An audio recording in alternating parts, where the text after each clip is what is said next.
चलो बच्चों, आज हम लोगों को क्या देखना है? रासायनिक बलगतिकी क्या है, ठीक है ना? मतलब केमिकल काइनेटिक्स हमें आज पढ़ने हैं, ठीक है। आज की हमारी जो टॉपिक है वो क्या है?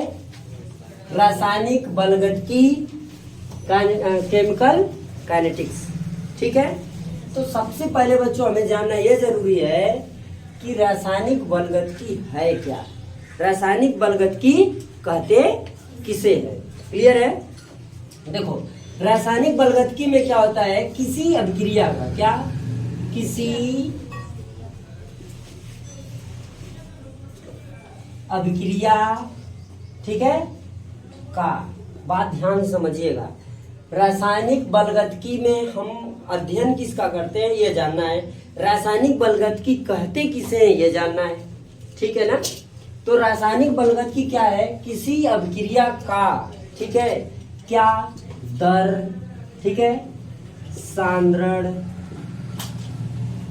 ओके, और इसका क्या एक होता है जिसे क्या कहते हैं? क्या कहते हैं? उत्प्रेरक का, ठीक ना। तो ये हो गया किसी अभिक्रिया का दर, उस अभिक्रिया का सांद्रण, उस अभिक्रिया का क्या, उत्प्रेरक क्या होते हैं, जिसका अध्ययन रसायन विज्ञान के जिस शाखा में किया जाता है उसका नाम क्या है बच्चों? रासायनिक बलगतिकी। क्लियर हुआ? यानी रासायनिक बलगतिकी की परिभाषा क्या दे सकते हैं? रसायन विज्ञान की वह शाखा, रसायन विज्ञान की वह शाखा जिसमें किसी अभिक्रिया का दर, सांद्रण और उत्प्रेरक का अध्ययन होता है या करते हैं, उसे कहते हैं क्या? वेरी गुड, बहुत अच्छे। इसी तरह आप लोग जवाब देंगे तो हमें खुशी मिलेगी ना। तो चले, देखो ये हो गया रासायनिक। अब एक बात यहाँ पर और आती है, एक बार और समझ लेते हैं कि ये जो लिखा है किसी अभिक्रिया, क्या अभिक्रिया के समीकरण से किसी अभिक्रिया का दर हम ज्ञात कर सकते हैं? अभिक्रिया के समीकरण से किसी अभिक्रिया के सांद्रण को ज्ञात कर सकते हैं क्या? किसी अभिक्रिया के समीकरण से उस अभिक्रिया में उत्प्रेरक की गणना कर सकते हैं क्या? नो सर, क्योंकि अभिक्रिया का जो समीकरण होता है उसमें अभिकारक और उत्पाद होता है। वो अभिकारक और उत्पाद को प्रदर्शित करने के लिए हम रासायनिक समीकरण को लिखते हैं। क्या समझ में आ रहा है? समझ बात आई? हम रासायनिक समीकरण से, रासायनिक समीकरण से, ठीक है, किसी अभिक्रिया के दर, उस अभिक्रिया के सांद्रण, ठीक ना, और उसके उत्प्रेरक की गणना, क्या गणना नहीं कर सकते हैं। ओके, इसलिए इन सभी की गणना करने के लिए जिसकी जरूरत है, जिसकी आवश्यकता है, वह है रासायनिक बलगतिकी। क्लियर हो गया? अब हम लोग बात करेंगे कि रासायनिक जो अभिक्रियाएं होती हैं वो किस तरीके की होती है। इसके बाद तब रासायनिक बलगतिकी के अंतर्गत चलेंगे। ठीक, देखिए, रासायनिक बलगतिकी आप समझ ही गए कि अभिक्रिया की दर को बताता है, अभिक्रिया में सांद्रण को बताता है और अभिक्रिया के उत्प्रेरक को बताता है। इतनी चीज क्लियर हो गया है ना। अब जो अभिक्रिया की दर है यानी अभिक्रिया की वेग है, उसके आधार पर जो अभिक्रियाएं होती हैं वो दो प्रकार की होती हैं। ठीक है, वेग के आधार पर अभिक्रिया कितने प्रकार की होती है? कितने प्रकार की? हेलो, हाँ हाँ, कितने प्रकार की? दो प्रकार की। कौन कौन बच्चों? तीव्र अभिक्रिया हो गया, तीव्र होता है ना, तीव्र अभिक्रिया, और दूसरा क्या? मंद अभिक्रिया। क्या?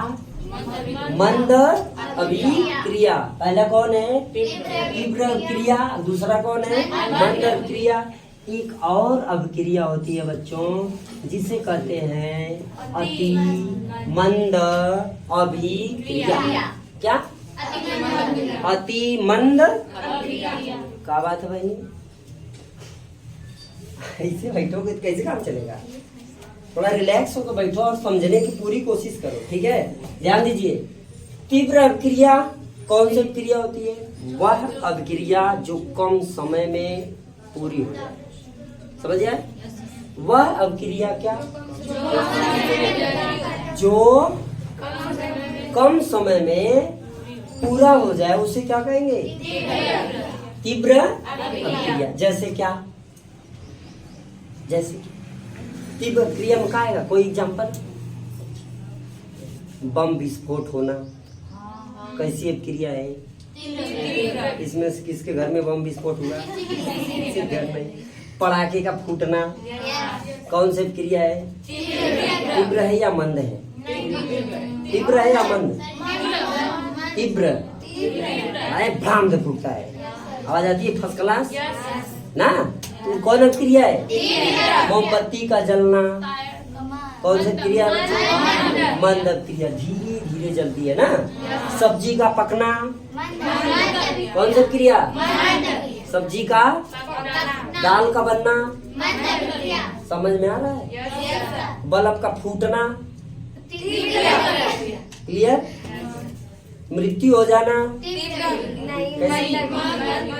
ये कंफ्यूजन वाली बात। होना अपक्षय होना, क्या होना?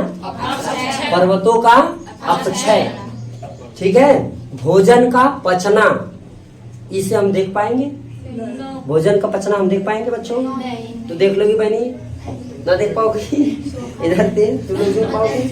तो ये कौन सी क्रिया है? रासायनिक अभिक्रिया है। ऐसी अभिक्रियाएं जिसे हम सामने से क्या कर सके?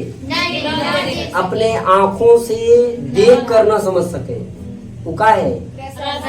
समझे? जैसे भोजन पकता है तो हम कहते हैं ना, अरे सब्जियां पका थी है। क्या हम उसको देख के बता देंगे हो गया है कि नहीं? अब उसको देखने के लिए भी अलग अलग अनुमान है। जब क्या होता है, नमक मर्चा वगैरह सब एक में अच्छे से मिक्स हो जाता है, और क्या कहते हैं उसको, जो जूस होता है ना, जूस आपस में कम हो जाता है, मतलब आलू वगैरह जो भी उसमें अच्छे से विलीन हो जाता है, तो हम ऐसे कह देते हैं कि हो गया। लेकिन उसके पहले क्या करते हैं, जो बर्तन होता है चलाने वाला, उससे उसमें प्रेस करते हैं, दबाते हैं। कट गया प्रेम से तो कहेंगे हाँ अब क्या हुआ, तैयार हो गया, है कि नहीं? तो बच्चों, रासायनिक जो अभिक्रियाएं होती हैं वो हम अपने आंखों से देख नहीं सकते, ठीक? और जो भोजन का पकना उपना, ये सारी जो अपने आंख से हम नहीं देख पाते हैं, वो सब क्या है? अब एक चीज यहाँ पर लिखा है, अति मंद अभिक्रिया। क्या है बच्चों? अति मंद अभिक्रिया। ऐसा ही नोट भी करते जाइए, ठीक? कॉपी कलम ले बैठो बच्चा, आराम से नोट करते जाओ, ताकि समस्या ना हो, फिर दोबारा हमें लिखवाना ना पड़े। ओके, ठीक है? समझते जाओ। ये तीव्र अभिक्रिया क्या? ऐसी अभिक्रिया जो बहुत ही तेजी के साथ हो जाए, बहुत ही तेजी से अभिक्रिया हो, वो अभिक्रिया क्या? जैसे आप तो बता दिए जी, बहुत अच्छा। मंद क्लियर है, जो धीमी गति से हो वो मंद अभिक्रिया। ये लास्ट जो है अति मंद अभिक्रिया। कौन? ऐसी अभिक्रियाएं जो क्या हो, बहुत दिनों के बाद होवे, उसकी मतलब ये अभिक्रिया जो होती है क्षणिक होती है। चले, तो आपने क्या लिखा? ऐसी अभिक्रिया जो क्या हो, तीव्र गति से काम करे, तो वो होता है तीव्र अभिक्रिया। जैसे क्षणिक मतलब समझ रहे हो, क्षण भर में पूरा हो जाए, ठीक? सेकंड में, मिनट में पूरा हो जाए, तो वो अभिक्रिया तीव्र अभिक्रिया। ऐसी अभिक्रिया जो क्या हो, कई घंटों में, मिनटों में पूरा हो, एक दिन में पूरा हो, तो वो क्या कहलाएगा? तो यह अभिक्रिया क्या होती है? मिनट बल्कि ना करके हम क्या करें इसको, घंटा या दिन में पूरा हो। समझ आया? जो अभिक्रियाएं क्या हो, घंटा लगा दे पूरा होने में या दिन लगा दे, तो वह क्या कहलाएगी? और जो अभिक्रिया महीना या वर्ष लगाए, जो अभिक्रिया महीने में या वर्ष में या कई वर्ष में पूरा हो तो वह अभिक्रिया क्या कहलाती है बच्चों? कौन सी क्रिया कहलाती? या फिर कह लो रासायनिक अभिक्रिया क्या होती है? अभिक्रिया या रासायनिक अभिक्रिया। ठीक है, जिस अभिक्रिया में क्या होता है बच्चों? क्या होता है? अभिकारक। ये अभिकारक क्या करता है? उत्पाद का निर्माण करता है। तो यह क्या कहलाती है? रासायनिक अभिक्रिया। ठीक, जब किसी रासायनिक पदार्थों का मिल करके कोई रासायनिक पदार्थ बनता है या बनाया जाता है तो वह बच्चों क्या कहलाता है? रासायनिक अभिक्रिया कहलाता है। जैसे उत्पाद में अभिकारक में मान लीजिए बच्चों हमने क्या लिया? CaCO3। ठीक है, ये क्या हुआ? ये क्या है? अभिकारक है। और यहाँ पर बन गया CaO प्लस CO2। ये क्या बन गया बच्चों? उत्पाद बन गया। ठीक है, ये अभिकारक है और ये क्या आपका? उत्पाद हो गया। ध्यान से समझिएगा। तो रासायनिक बलगतकी में क्या होता है? अभिक्रिया का दर। क्या होता है? अभिक्रिया की दर मतलब रेट। ठीक है, अब बात यह होगी कि अभिक्रिया की दर क्या है या औसत दर क्या है या अभिक्रिया का वेग क्या है। समझ आ रहा है? यहाँ पर हम समझ ले वेग को भी, साथ साथ समझते जाएं। अभिक्रिया का दर या अभिक्रिया का वेग मतलब एकांक समय में। कितने समय में? एकांक समय में। बात को गौर से समझिएगा। कौन से समय में? एकांक समय में। एकांक समय में। ठीक है, ध्यान से समझते जाओ। एकांक समय में अभिकारक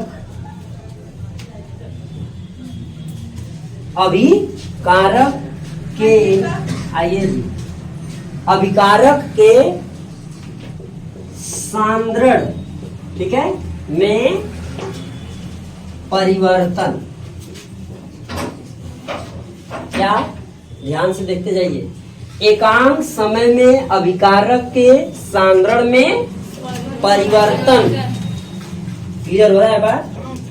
एकांक समय में अभिकारक के सांद्रण में परिवर्तन क्या कहलाता है? बोलो। अभिक्रिया की औसत दर या दर कहते हैं या कहलाता है। क्लियर है? बात समझ में आ रहा है? ये क्या था? अभिक्रिया की औसत दर कहते हैं।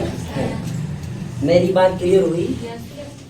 चले, अब बात यहाँ पर समझिएगा। ये हो गया अभिकारक और ये हो गया उत्पाद। आपने लिखा है क्या यहाँ पर? रेट। यहाँ पर आपका वेग हो जाएगा। रेट और वेग की परिभाषा लगभग समान होती है, थोड़ा सा डिफरेंट है, अभी बताएंगे। ठीक है, बस समझिए। एकांक समय में अभिकारक के सांद्रण में परिवर्तन अभिक्रिया की औसत दर कहलाती है। अब यहाँ समझना हमको ये है कि जब उत्पाद क्या होगा बच्चों? बढ़ेगा। उत्पाद क्या होगा? बढ़ेगा। तो अभिकारक क्या होगा बच्चों? घटेगा। कोई दिक्कत? ठीक है। उत्पाद क्या होगा? अभिकारक क्या होगा? कोई कंफ्यूजन किसी को है? बस एकदम आराम से समझो, धीरे धीरे समझोगे बच्चों तो पूरा समझ में आ जाएगा और कुछ आपको करना नहीं होगा। ध्यान से लिखते रहो, समझते रहो, देखते रहो ना। जरूरत पड़े तो अपने दोस्तों में बांटते रहो, है कि ना। चले, अब देखते जाओ। अभिकारक घटेगा, उत्पाद बढ़ेगा। इसका मतलब हुआ कि जो अभिकारक की दर होगा, ठीक है, जो क्या होगा? अभिकारक का दर होगा, वो क्या होगा बच्चों? ऋणात्मक होगा। ये नोट हो गया आप लोगों का? ये पॉइंट नोट हो गई? चलिए आइए देखिए, यहाँ पर समझिए। अभिकारक की दर, किसका दर बाबू? ये अभिकारक है, इसकी दर समझिएगा क्या होती है? ऋणात्मक। क्या होती है? ऋणात्मक। अभिकारक की दर क्या होता है? ऋणात्मक। और उत्पाद की दर धनात्मक होता है। क्लियर हुआ बात? अभिकारक की दर ऋणात्मक और उत्पाद की दर धनात्मक होती है। Any doubt? किसी को इसमें किसी प्रकार कंफ्यूजन हो बच्चों तो अभिक्रिया की दर किसकी? अभिकारक के अभिक्रिया की दर क्या होती है? ऋणात्मक होती है। राइट? सब सही से चल रहा है ना? कोई समस्या? चलो सर। और उत्पाद के अभिक्रिया की दर क्या होती है? Any doubt? आ जाए। ये हम देखते हैं अभिकारक है और ये उत्पाद है। इसकी अभिक्रिया की दर क्या होगी? अभिक्रिया की दर को आपने पढ़ा है बच्चों की सांद्रण में परिवर्तन। तो जब सांद्रण में परिवर्तन होगा तो समय में भी परिवर्तन होगा कि नहीं होगा? बोलो यस या नो? तो अभिक्रिया की दर बराबर हो जाएगा delta C by delta T. क्या हो जाएगी? अभिक्रिया की दर बराबर क्या हो जाएगा बच्चों? Delta C by delta T. Clear है? कोई कंफ्यूजन? अब देखेंगे कि जो अभिक्रिया की दर है वो अभिकारक की है या फिर उत्पाद की है ना? तो यहाँ हम पहले बात करेंगे तो अभिकारक की। ओके? हमने कहा अभिकारक की जो अभिक्रिया की दर होगी वो किसमें होगी? तो बच्चों यहाँ पर अभिक्रिया की दर R बराबर रेट माने दर, R बराबर किसकी बात? अभिकारक की। ठीक? तो इसके लिए क्या हो जाएगा बच्चों? ये अभिकारक कौन सा है? CaCO3। हम लिखेंगे डेल्टा। ठीक है? इसको ये जो डेल्टा है इसको आप इस तरह भी बना सकते हो। यह भी डेल्टा है और यहाँ जो लिखे ये भी डेल्टा है। दोनों में दोनों आप लिख सकते हैं। क्लियर है? चलें आगे समझते जाइए। तो डेल्टा कोष्टक में ये पूरा लिख लेंगे क्या? CaCO3। राइट? अपान आपका क्या यहाँ पर है? Delta T. तो ये हो गया बच्चों डेल्टा टी। Any doubt? ये आपका क्या है? ये अभिकारक का सांद्रण है। क्या है? अच्छा, हमने अभी लिखा कि जब अभिकारक की अभिक्रिया की दर लिखेंगे तो किसमें होगा? तो यहाँ पर समीकरण जो बनेगा वो क्या बनेगा? R बराबर माइनस डी सांद्रण बाई डेल्टा टी। राइट? कोई कंफ्यूजन? इसमें किसी को कोई दिक्कत है? नहीं है ना बच्चों? तो बराबर इसी के बराबर होता है क्या? उत्पाद के अभिक्रिया की दर। तो उत्पाद की अभिक्रिया की दर बच्चों डेल्टा क्या कोष्टक में CaO होगा? CaO अपान क्या हो जाएगा? डेल्टा T हो जाएगा। आप D भी लिख सकते हो, ये डेल्टा भी बना सकते हो, जैसा आप चाहो लिखो, कोई प्रॉब्लम नहीं है। ओके? बढ़े क्या आगे? आइए। तो बच्चों ये हो गया डेल्टा CaO। मतलब ये क्या है? उत्पाद है। उत्पाद किस में रहेगा? तो प्लस लिखे या कोई प्रॉब्लम? Very good. अब चले इक्वल टू अभिक्रिया की दर जो भी लिखोगे R के बराबर ये है सर, R के बराबर ये भी है, R के बराबर ये भी है, R के बराबर A भी होगा जो लिखेंगे। राइट? तो बच्चों ये होगा क्या? डेल्टा CO2 ना, यानी कि कार्बन डाई। बच्चों यहाँ हो जाएगा डेल्टा T। तो ये आपको समझ में आया? ये हो गई अभिक्रिया की दर। कोई डाउट किसी को? इसमें किसी प्रकार की समस्या है? आप एक बार फिर से इत्मीनान से समझे, अच्छे से समझे। क्या होगा बच्चों? ये है अभिकारक। ओके? ये है। और जब भी हम अभिक्रिया की दर लिखेंगे तो अभिक्रिया की दर क्या होती है? एकांक समय में अभिकारक के सांद्रण में होने वाला परिवर्तन अभिक्रिया की औसत दर कहलाती है या अभिक्रिया की दर। राइट है? वही बात हमने लिखा डेल्टा C बाई डेल्टा। यहाँ पर आपने लिखा है अभिकारक की जो दर होती है बच्चों ऋणात्मक होती है। ठीक है? उत्पाद की जो अभिक्रिया की दर होगी वो धनात्मक होगी। तो बच्चों जो अभिकारक के रूप में पदार्थ लिया जाएगा उसके पहले माइनस, और जो उत्पाद मिलेगा उसके पहले प्लस होता है। राइट, समझ में आया? इतनी, इसमें किसी को कोई समस्या है? इस पॉइंट को नोट करें फिर आगे बढ़ते हैं। ठीक है, आ जाओ बच्चों, देखो हमने क्या लिया अभिकारक में, नाइट्रोजन और हाइड्रोजन। मेरे प्यारे बच्चों, आप सभी को ये पता है कि जब नाइट्रोजन हाइड्रोजन गैस आपस में मिलता है तो कौन सी गैस बनती है? वेरी गुड, कौन सी गैस? अमोनिया। कौन सी गैस? अमोनिया का फार्मूला होता है NH3। यहाँ हाइड्रोजन की संख्या यहाँ नाइट्रोजन संख्या तो बच्चों पहले नाइट्रोजन को 2 कर लिया जाए। अब यहाँ हाइड्रोजन कितना हुआ? 6। ध्यान से देखिए, 3 दूना 6, 3 दूना कितना? तो यहाँ हाइड्रोजन कितना है? इसमें 3 से मल्टीप्लाई कर दे, हो गया। अब सुनिएगा, यहाँ जो संख्या बच्चों लिखी होती है, ये जो संख्या लिखी होती है इसको कहते हैं रद्दी हुई है ये वाली, इसको हम क्या बोलते हैं? स्टाइकियोमेट्री गुणांक बोलते हैं। क्या बोलते हैं बच्चों? स्टाइकियोमेट्री गुणांक। इसमें कोई समस्या? जब स्टाइकियोमेट्री गुणांक दिया हो, जब स्टाइकियोमेट्री गुणांक दिया हो, ऐसी हालत में क्या होता है, जो ये स्टाइकियोमेट्री है उसमें जो पदार्थ है, जो यौगिक है, उसी से स्टाइकियोमेट्री से क्या करते हैं? भाग दे देते हैं। जो यहाँ पदार्थ लिया गया है अभिक्रिया में, ठीक है, इस अभिकारक में जो ये पदार्थ लिया गया है उसमें जो स्टाइकियोमेट्री दिया होगा, स्टाइकियोमेट्री गुणांक जो दिया होगा, ठीक है, जब अभिक्रिया की दर लिखेंगे तो स्टाइकियोमेट्री से उसमें भाग दे दी जाती है। समझ में आ गया बच्चों? आइए अभिक्रिया की दर लिखते हैं ना। R माने रेट, R मतलब रेट। तो रेट में पहले किसका लिखेंगे? अभिकारक का या उत्पाद का? पहले किसका? अभिकारक। Very good. तो रेट इज इक्वल टू, अभिकारक की दर किसमें होती है? ऋणात्मक होता है, तो हो जाएगा माइनस क्या?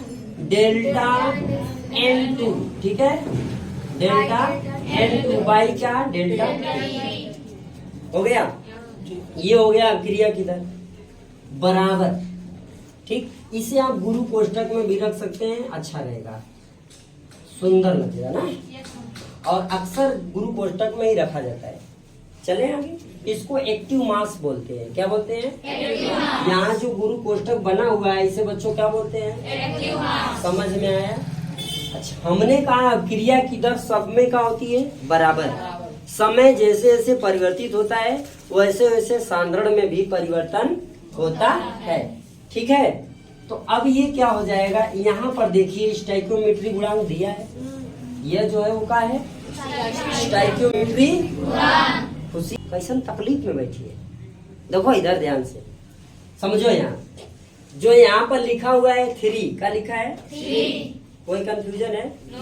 कोई दिक्कत है? कोई परेशानी? जाग के सब लोग पढ़ो अच्छे से, सो के नहीं। तो किसमें डिवाइड किया जाएगा? इस संख्या, ये जो पदार्थ लिया गया इसी में। कैसे? इसी का भाग, भाग मतलब 1/3, भाग मतलब बटे में, भाग मतलब क्लियर है? आ जाओ। तो बच्चों अब यहाँ क्या हो जाएगा? डेल्टा, ठीक है, active mass H2 by dt। Any doubt? No doubt. अब बताओ यहाँ प्लस होगा या माइनस होगा? नहीं, माइनस होगा। क्या होगा? क्योंकि ये क्या है? अभिकारक है। क्या है ये? अभिकारक। तो यहाँ पर बच्चों क्या होगा? कोई समस्या है किसी को? यहाँ इज इक्वल टू बराबर चले। अब देखो क्या है, अब यहाँ भी स्टाइकियोमेट्री गुणांक दिया है तो यहाँ भी क्या किया जाएगा? डिवाइड किया जाएगा। तो बच्चों ये हो गया 1/2। ठीक है, और क्या हो जाएगा? D एक्टिव मास के अंदर क्या है? NH3/dt। अब मेरे बच्चों बताओ, यहाँ पॉजिटिव होगा या नेगेटिव होगा? पॉजिटिव क्यों होगा? क्योंकि ये उत्पाद। यहाँ तक बात समझ में आया? एक बार सावधानी से और अच्छे से समझ लो, अच्छे से समझो। इस पे सवाल जो भी होगा और आगे लगवाया जाएगा। पहले इतनी बातें आप क्लियर रहे, ठीक है? समझ ले। एक बार देखें, हमने बताया कि जो अभिक्रिया की दर होती है, अभिक्रिया की दर जो होती है, अभिकारक के जब अभिक्रिया की दर की बात करेंगे तो बच्चों क्या होगा? ऋणात्मक। क्या होगा? क्लियर है? कोई कंफ्यूजन किसी को? ओके। जब इस अभिकारक से उत्पाद बनेगा, बच्चों उत्पाद बनता है तो बढ़ता है कि घटता है? बढ़ता है। तो बढ़ता है तो प्लस लगेगा कि माइनस? तो यहाँ पर उत्पाद की अभिक्रिया की दर पॉजिटिव होगी, ठीक है? उत्पाद की अभिक्रिया की दर कोई समस्या? ठीक, बहुत बढ़िया। तो वही चीज हम यहाँ किए हैं। अब यहाँ पर जो संख्या लिखी होती है इसे हम रस समीकरणी कहते हैं या स्टाइक्योमेट्री गुणांक कहते हैं। क्या? स्टाइक्योमेट्री गुणांक कहते हैं। क्लियर हो गया? जब भी अभिक्रिया की दर ज्ञात की जाती है समीकरण में, तो उस अभिक्रिया के दर में स्टाइक्योमेट्री गुणांक से भाग दी जाती है। क्या की जाती है? भाग दी जाती है। समझ में आया इतना? इसमें किसी को कोई समस्या है बच्चों? अब यहाँ पर अब देखते हैं, ये हो गया N2, इसमें कोई गुणांक है क्या? इसलिए यहाँ पर कुछ नहीं, सीधे अभिक्रिया के जो दर का फार्मूला होता है -d active mass N2/dt equal to, यहाँ पर देखो स्टोइकियोमेट्री गुणांक दिया है इसलिए यहाँ डिवाइड कर देंगे, ठीक है? तो हो गया का 1/3 और माइनस इसलिए लिया गया क्योंकि अभिकारक है। ओके, तो ये हो गया -1/3 d active mass H2/dt equal to क्या हो जाएगा? उत्पाद, यानी ये क्या है? उत्पाद है। उत्पाद में स्टोइकियोमेट्री संख्या बच्चों 2। स्टोइकियोमेट्री का मतलब यह है कि जो ये पदार्थ बन रहा है उसके कितने अणु हैं, ठीक है? समझ में आया? जो पदार्थ यहाँ बन के मिल रहा है वो कितना मोल है, ठीक? तो यहाँ पर NH3 कितना मोल है बच्चों? 2 मोल। कितना मोल? 2 मोल। यहाँ पर हाइड्रोजन कितना मोल है? नाइट्रोजन कितना मोल है? समझ में आया? क्लियर है? तो यही सब इसमें प्रदर्शित करते हैं और इसी को अभिक्रिया की दर कहा जाता है। एक चीज और आपको समझा दे, समझ लो, ध्यान से समझिएगा, एकदम आराम से, ठीक है? सब ठीक ठाक है ना? चले आओ देखो अच्छे से समझो। यहाँ पर हमें जिसका ज्ञात करना होगा, जिसके बारे में पूछेगा उसे क्या करेंगे? पहले लिख लेंगे। समझ में आ रही मेरी बात? जिसके अभिक्रिया की दर पूछेगी उसके अभिक्रिया की दर को पहले लिख लेंगे। जैसे बच्चों अगर आपसे पूछ दिया कि अमोनिया के अभिक्रिया की दर ज्ञात कीजिए, क्या? अमोनिया की अभिक्रिया की दर ज्ञात कीजिए। एक बात ध्यान रहे कि ये सभी आपस में बराबर होते, ये सभी आपस में बराबर होते। इसमें हमसे पूछेगा अगर अमोनिया की अभिक्रिया की दर ज्ञात कीजिए, तो बच्चों हम क्या करेंगे? इसको हम हटा देते हैं। ओके, चलिए यहाँ पर देखिए ध्यान से। हमसे सवाल में क्या पूछेगा? अमोनिया की अभिक्रिया की दर ज्ञात कीजिए। क्लियर? तो जिसके अभिक्रिया की दर पूछेगा उसे पहले, उसे कहाँ लिखेंगे? पहले लिखेंगे और हो जाएगा क्या? डेल्टा क्या? एक्टिव मास NH3, ठीक है, बाई dt। अब इसमें स्टोइकियोमेट्री नहीं लिखते हैं, जिसका पूछेगा उसकी स्टोइकियोमेट्री को उसके साथ नहीं लिखेंगे। राइट? बताते हैं। इसी को तो ज्ञात करने के लिए कह रहा है ना, तब उसकी स्टोइकियोमेट्री को पहले ही आप लिख दोगे तो ज्ञात कैसे करोगे? बात समझे? मैं कह रहा हूँ किसी की वैल्यू ज्ञात करना है, उसकी वैल्यू आप पहले ही लिख लोगे तो ज्ञात कहाँ से करेंगे? हमको ज्ञात नहीं करना है कि कितना होगा, इसलिए इसकी वैल्यू को यहाँ नहीं लिखते हैं। अच्छा, जो इसकी वैल्यू है, जो इसका स्टोइकियोमेट्री गुणांक है, इन सभी का मतलब इसका इन सभी में मल्टीप्लाई कर देते हैं। क्या कर देते हैं? गुणा कर देते हैं ना। तो इजकल टू क्या होगा? ये है आपका, तो ये हो जाएगा माइनस क्या? D active mass N2 by dt। अब मेरी बात समझो, इसका स्टोइकियोमेट्री कितना था? स्टोइकियोमेट्री गुणा किसका कितना? 2 था। इसका पूछ रहा हूँ मैं, कितना था? 1/2। अब ये जो 2 लिखा है संख्या बच्चों, इसका इसमें और जो आगे लिखा जाएगा उसमें मल्टीप्लाई हो जाएगा। ओके, चलो पहले और भी लिख लेते हैं। इजकल टू क्या हो जाएगा? क्या है? डेल्टा क्या हो जाएगा? H2 active mass H2 by क्या? dt। और इसका स्टोइकियोमेट्री कितना है? 1/3। तो यहाँ पर हो जाएगा 1/3। और ये ऋणात्मक है बच्चों, तो ये हो जाएगा ऋणात्मक। इतनी बात समझ में आया? अब हमें किसका ज्ञात करना था? इसका। इसमें स्टोइकियोमेट्री था 2। अब इस 2 का इन दोनों में मल्टीप्लाई कर देते। ऐसे कभी भी आपके सामने क्वेश्चन आएगा, ठीक है? ऐसे जब भी क्वेश्चन आएंगे तो आपको बस यही करना है, इसका जो भी स्टोइकियोमेट्री है इन सब में क्या कर देना है? कहाँ जा रही हो? आओ इधर, बोर्डे पे आओ, हाथ सीधे बैठो बच्चा, ठीक है? तो अब क्या होगा? इसका इसमें मल्टीप्लाई कर देंगे। ध्यान देना, तो जब इस यहाँ पर कोई संख्या है, स्टोइकियोमेट्री दिया है? नहीं दिया, तो यहाँ होगा। लेकिन यह जो है इसका तो मल्टीप्लाई करेंगे ना, तो इसकी संख्या कितनी होगी? अब समझ में आया? अब यहाँ पर क्या है? 3 है, तो हम 2 से मल्टीप्लाई करेंगे तो यहाँ बच्चों का हो जाएगा। आप मेरी बात समझिए। इसी तरीके से आपको जब सवाल दिया जाएगा तो आप आराम से एकदम लगाएंगे, ठीक है? और आपको एक छोटा सा क्वेश्चन हम दे रहे हैं, आप इसको घर से लगाइएगा, घर पे बैठ के लगाकर जो भी बातें होंगी, समझ में आया नहीं आया कमेंट में जवाब जरूर। एक क्वेश्चन आप लोग नोट कर लो, इसका जवाब हमें कमेंट में दीजिएगा। क्वेश्चन है बच्चों क्या? सवाल है आपका 2a + 3b = 2c। ये हमारा क्या है? सवाल है। इस क्वेश्चन को आपको लगाने हैं इसी तरीके, सेम इसी तरीके से लगाने हैं, ठीक? और ये भी बताना है कि किस पदार्थ के मोलों की संख्या कितनी है। किस पदार्थ के मोलों की संख्या कितनी है? इस सवाल को आप लोग नोट करो और वीडियो को प्रेम से देखो। जहाँ समझ में ना आए उस बात को कमेंट करो और अपने दोस्तों में बच्चों क्या करो? वीडियो को शेयर करो, ठीक है?